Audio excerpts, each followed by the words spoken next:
No ar, radar de notícias. Prestação de serviços. Utilidade pública. Conosco no estúdio o presidente da TV Guarulhos, Fernando Mauro. Bom dia. Bom dia, Pedro. Uma alegria estar aqui com vocês no radar. Obrigado.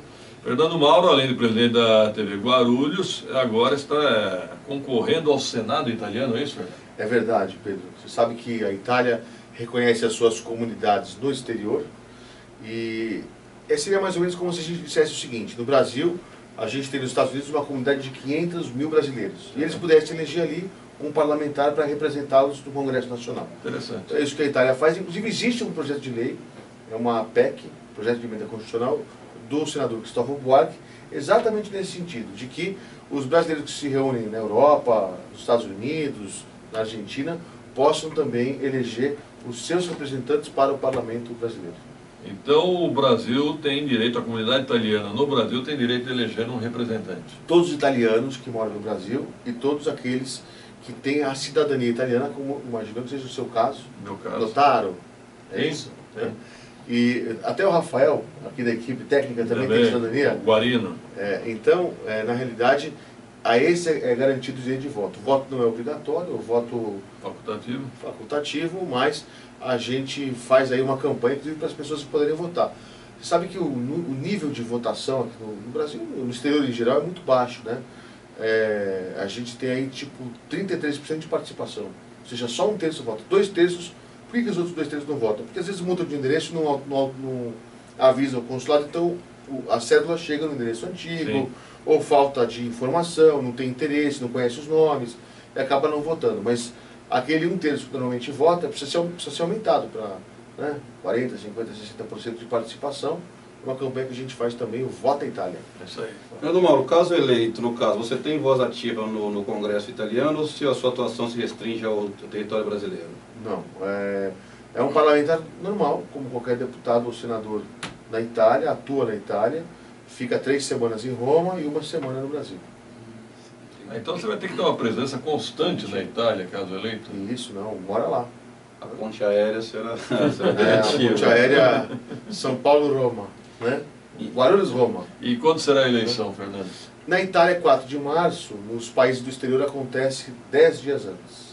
Então, por final dia de 24 de fevereiro, mais ou menos, já tem que estar todo mundo com o voto no consulado. Isso significa que a cédula vai chegar na sua casa, na casa do ítalo brasileiro que está nos acompanhando, vai chegar por volta do dia 15 de fevereiro. Agora, e aí até o dia 20 já tem que ter feito o seu voto, e já, na realidade é volta de carnaval, né? Então tem muita gente que vai acabar não votando, então a gente chama atenção para que assim que chegar o voto, já faça o seu voto e já deposite numa caixa do correio. E é interessante pelo seguinte: o consulado te manda um envelope, já selado, você marca lá a opção que você quer, lacra o envelope e manda para o correio, está pago. Ou seja, não é tão complicado, né? Não, é interessante, né? É uma facilidade para votar. É a dinâmica, né? Parece que é a mesma coisa, o mesmo sistema. E o voto não é eletrônico, né? Não. É uma facilidade, né? Parece que é o sistema que os americanos utilizam também para aqueles que não estão no país, né, na data da eleição. Ô Fernando, e você tem uma ideia mais ou menos assim, quais as principais demandas, por exemplo, da comunidade italiana aqui no Brasil, que você vai ter que intermediar lá com o Congresso? Uma das principais é a questão do consulado, né? Dificuldades de... É a fila, né? A pessoa fala, você vai na Avenida Paulista, né? E a fila vira um quarteirão de verdade, não é assim, um modo de falar, é todo dia isso. Então você precisa ter mais recursos para ter mais infraestrutura para o consulado. Agora, para isso precisa de uma política pública. Por quê? Porque o governo italiano trata o italiano que mora no exterior como um italiano de segunda classe. A verdade é essa. Verdade. Então, não dá o devido atendimento, não dá a devida infraestrutura que o italiano que mora na Itália tem. E a gente precisa acabar com isso, mas não é só uma questão de uma lei, ou vamos levar mais 2 milhões de euros ou 3 milhões de euros para os consulados. Não é isso. É que o governo italiano tem que entender que nós somos italianos e o sangue, de direito de sangue. Podemos ter nascido fora da Itália, mas nós somos italianos. É a mesma coisa que você pegar um brasileiro, que tem uma família de brasileiros, está lá na Itália. Aí o sujeito nasce na Itália, ele é brasileiro, vai lá, registra no consulado brasileiro e tal. Quando vem para cá, tem direito ao SUS, é tratado como gente, as repartições públicas não fazem distinção se ele nasceu na Itália, na França, na Nigéria ou em São Paulo. Então eu acho que isso é uma coisa muito importante para a gente colocar. O debate é um debate político. O atendimento no consulado italiano em São Paulo deixa muito a desejar, muito. E é muito acanhado também, né? Um consulado daquele para um estado de São Paulo. É verdade. O estado de São Paulo, Mato Grosso, pega outros estados, né? Não é só de São Paulo, né? É muito pouco, né? Mas eu acho que é uma iniciativa que depende aí de união dos dois governos, né? Tanto italiano como brasileiro. Que governo? Mas que governo? Você imaginar que a Itália nos últimos 70 anos teve 67 primeiros ministros. Sabia disso? 67. É a média de um por ano, mais ou menos. E a eleição está complicada. Só diminuiu, só tem essa média de um por ano porque o Berlusconi ainda ficou, né, alguns anos no poder. Então, isso quer dizer o seguinte, o governo não dura. Aí me perguntaram uma vez, mas por que os primeiros ministros da Itália não vêm para o Brasil? O cara mal senta na cadeira já sai. Entendeu? Então agora o cara senta na cadeira e quer cuidar das questões internas do país dele. Uma viagem que ele faz é para a França, para Portugal, ele vai ali na Europa mesmo. O cara fazer uma viagem atravessando o Atlântico, ele tem que ter certeza que ele vai ser primeiro-ministro dali para frente. Como ele nunca tem essa certeza, ele não vem para cá. Aliás, a Itália é citada como referência para o Brasil quando pensa em implantar o parlamentarismo. Isso, é verdade. Porque a Itália é muito estável, o governo da Itália é muito estável. E agora você vê, E tem passado situações difíceis nos últimos nessa anos. eleição italiana nós temos lá o Berlusconi e o Beppe, né? É, o Grillo, né? É, Beppe Grillo. Beppe Que é Grillo. um comediante, que é do Rapaz, Chico Stelli. E o Berlusconi fala que ele é o maior perigo depois da Segunda Guerra Mundial por conta do personalismo. Né? Exato. E o Grillo fala o mesmo do Berlusconi. Eu acho que os dois estão certos. Bom, Fernando. Só fazer uma observação para vocês. Falar do parlamentarismo, eu queria dizer o seguinte. Na Itália, infelizmente, o parlamento, que aqui no Brasil é conhecido como a Casa do Povo, e na Itália deveria ser, na tradução, La Casa del Popolo, não é a Casa do Povo. Você sabia disso? Esta minha campanha é exatamente para fazer essa denúncia. Você sabia que o cidadão não pode entrar livremente no parlamento? É estranho, né? Não é estranho? Ele só pode entrar se ele for convidado formalmente, ou seja, por escrito, por um deputado ou por um senador. Você acha que todo mundo vai ter acesso a um deputado ou senador para convidar pessoalmente? Então, o parlamento acaba sendo uma caixa que é fechada para a sociedade, não é uma caixa de ressonância. Você sabia que no parlamento você não pode usar o celular? Proibido.